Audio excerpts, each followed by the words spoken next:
लेकिन आखिरकार बहुमत के आंकड़े तक बीजेपी नहीं पहुंच पाई और बहुमत के आंकड़े तक पहुंचने के लिए बीजेपी को उसके सहयोगी एनडीए के जो सहयोगी दल हैं उनसे होकर गुजरना पड़ेगा।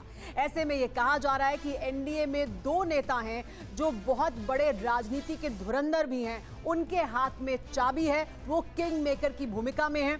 ये दो नेता ऐसे हैं जो अभी तो ये कह रहे हैं कि हम एनडीए के साथ हैं, हम इसी परिवार का हिस्सा हैं, लेकिन उन्हें इंडिया अलायंस की तरफ से भी संपर्क उनसे किया जा रहा है। और जैसे ही ये जानकारी सामने आई कि इंडिया अलायंस भी उनसे संपर्क कर रहा है या कर सकता है, यानी वो संभावनाएं तलाशने की कोशिश कर रहा है, तो बीजेपी की धड़कनें बढ़ गई। कौन है ये दो नेता जो किंग मेकर बनकर उभरे हैं, आइए जानते हैं।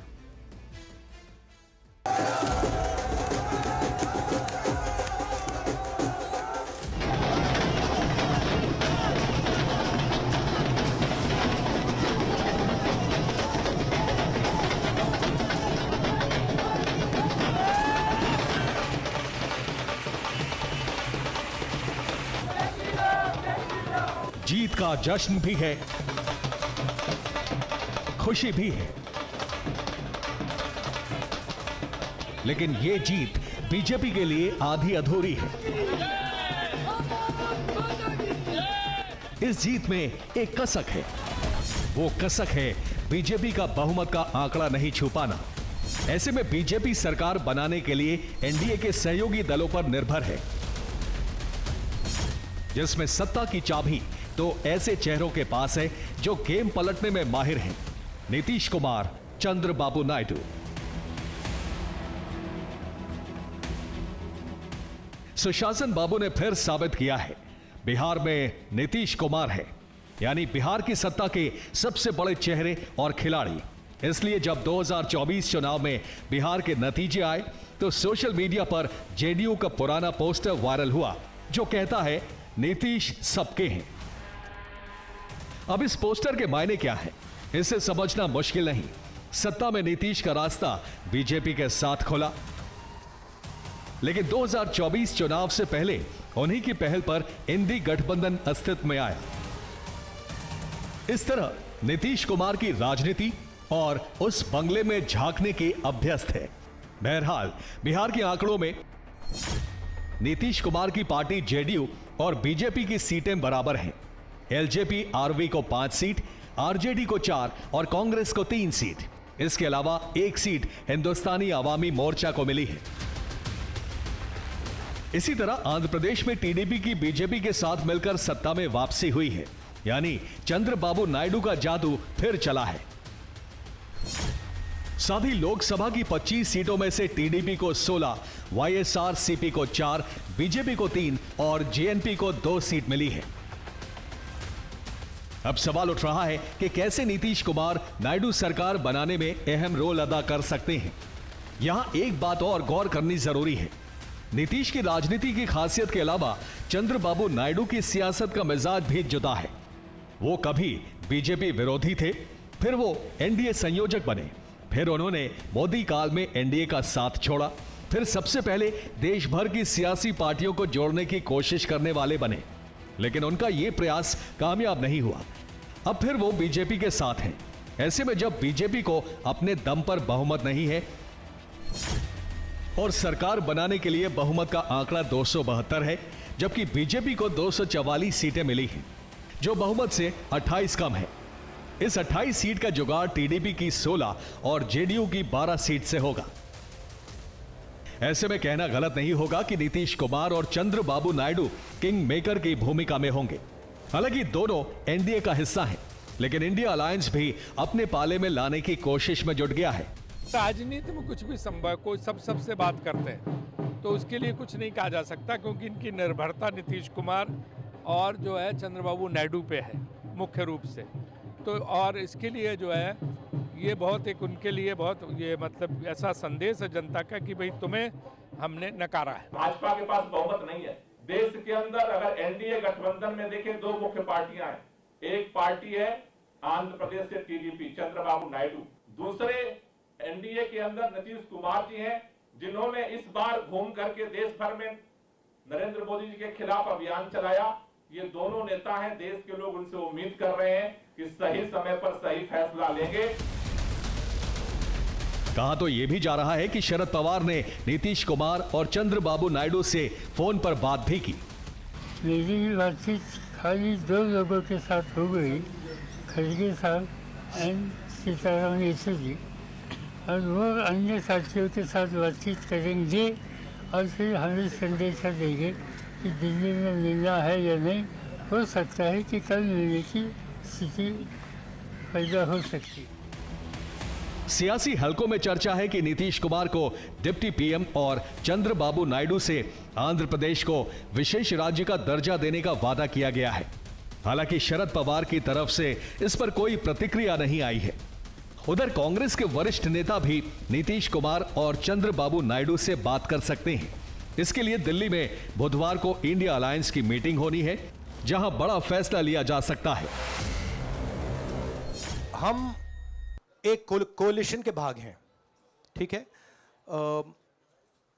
कांग्रेस पार्टी है, बाकी पार्टियां हैं, और उनके साथ अभी हमारा डिस्कशन नहीं हुआ है। हमने, भैया शांत हो जाए, हमने उनसे कहा था, इंडिया पार्टनर से कहा था कि चुनाव के बाद 5 तारीख को हमारी मीटिंग होगी और उस मीटिंग में हम ये जो सवाल है इसको डिसाइड करेंगे। तो सचमुच में इस सवाल का जवाब आज हमारे पास है नहीं, कल होगा। एक और बात यूपी के बारे में बोल देता हूं, इसमें मेरी बहन प्रियंका गांधी का भी काम है। इस सारे मामले पर जेडीयू की तरफ से कहा गया है कि जेडीयू एनडीए का हिस्सा है और रहेगा। एनडीए में आज हम दूसरे नंबर पर संख्या के हिसाब से हाजिर हैं। जनता दल यू का और नीतीश कुमार का फैसला है, हम एनडीए में हैं और एनडीए में बने रहें। जेडीयू के अलावा टीडीपी की तरफ से भरोसा दिलाया गया है कि आंध्र प्रदेश और केंद्र सरकार में टीडीपी एनडीए का हिस्सा बनी रहेगी। As far as the center is concerned, we are with NDA. So it's a landslide victory in Assam Parliament also. We have given commitment to the NDA. Pre-alliance is there, and that will continue. नतीजों की तस्वीर साफ हो चुकी है। अब सरकार बनाने के लिए कल एनडीए की बड़ी मीटिंग होगी, जिसमें सभी घटक दलों के नेताओं को दिल्ली आने का न्योता दिया गया है। उसी मीटिंग में साफ हो पाएगा कि एनडीए के साथ कौन है। लेकिन इतना तय है कि सबकी निगाहें नीतीश कुमार और चंद्रबाबू नायडू पर रहने वाली हैं, क्योंकि सत्ता के लिए खेला करने में ये दोनों माहिर खिलाड़ी हैं। Bureau report, TV9 Bharatvarsh. लेकिन नतीजे सामने आने के बाद बीजेपी की तरफ से यह भी कहा गया कि देखिए ये चुनाव नरेंद्र मोदी वर्सेस ऑल था, यानी एक तरफ नरेंद्र मोदी थे तो दूसरी तरफ सभी उनके सामने खड़े हो गए। दूसरी तरफ यानी जो विपक्ष है, जो इंडिया गठबंधन है, उसकी तरफ से कहा गया कि ये मुद्दों की लड़ाई थी, मुद्दे बनाम नरेंद्र मोदी था ये चुनाव। तो कौन से मुद्दे थे, एनडीए और इंडिया गठबंधन का प्रदर्शन किस तरह का रहा है, इसकी अगर तुलना करें तो कौन सी बड़ी बातें निकलकर सामने आती हैं, ये जानने के लिए सीधे डेटा मुशाय का रुख कर लेते हैं। डेटा मुशाय, जब हम एनडीए की बात करते हैं और एनडीए वर्सेस इंडिया गठबंधन की तुलना करते हैं तो कौन से फैक्टर्स हैं जो प्रभावित कर रहे हैं एनडीए की जीत को और इंडिया की जीत को? देखिए यहाँ पर देखिए मैप में मैं एक बार दिखा देता हूँ। ये हमारा जो आज का जो रिजल्ट्स आए हैं मैप में हम लोग कैप्चर किया। अगर सीट टैली में देख लेंगे तो देखिए अलायंस वाइज एनडीए को इस बार अभी तक जो डेटा ट्रेंड चल रहा है, हम लोग इलेक्शन कमीशन का डेटा फॉलो कर रहे हैं, 290 234 है और अदर्स है। वोट शेयर में देख लेंगे तो देखिए एनडीए को 43.8 और इंडिया को 41.3, तो मतलब वोट शेयर में बहुत ज़्यादा फर्क नहीं है। ओके, अभी देखेंगे पार्टी वाइज, जब देखेंगे मतलब एनडीए में जो वोट शेयर है 43.8, उसमें बीजेपी का वोट शेयर है 36.8। जो बीजेपी का वोट शेयर पिछले बार 37.2 था, उससे थोड़ा सा घट गया, 37.2 है। तो देखिए जो एनडीए का जो मेजर कॉन्स्टिट्यूएंट है, जो जिसने बहुत अच्छा परफॉर्म किया, एक है टीडीपी, ये बहुत इंपॉर्टेंट रोल प्ले करने जा रहा है।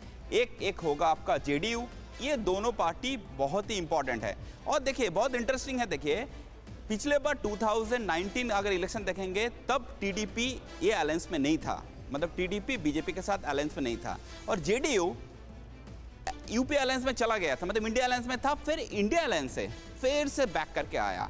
तो ये बहुत इंटरेस्टिंग है। तो ये दोनों अगर आप देखेंगे सीट शेयर में ये जेडीयू, आप देखेंगे टीडीपी को कितना सीट मिल रहा है, 16 सीट, और आप देखेंगे जेडीयू को मिल रहा है 12 सीट, तो 16 प्लस 12 ये क्या होता है, 28 सीट्स है। ये बहुत इंपॉर्टेंट रोल प्ले करने वाला है। तो इनको छोड़कर देखिए गवर्नमेंट, जब बीजेपी का टोटल नंबर है 239 अभी का, तो ये 28 नंबर एकदम बहुत गेम चेंजर है, और इसी की बात हो रही है, ये किंग मेकर, ये गेम चेंजर साबित होंगे। लेकिन इस बार के जो चुनाव परिणाम सामने आए हैं, जो नतीजे सामने आए हैं, उसमें कई संदेश छिपे हुए हैं।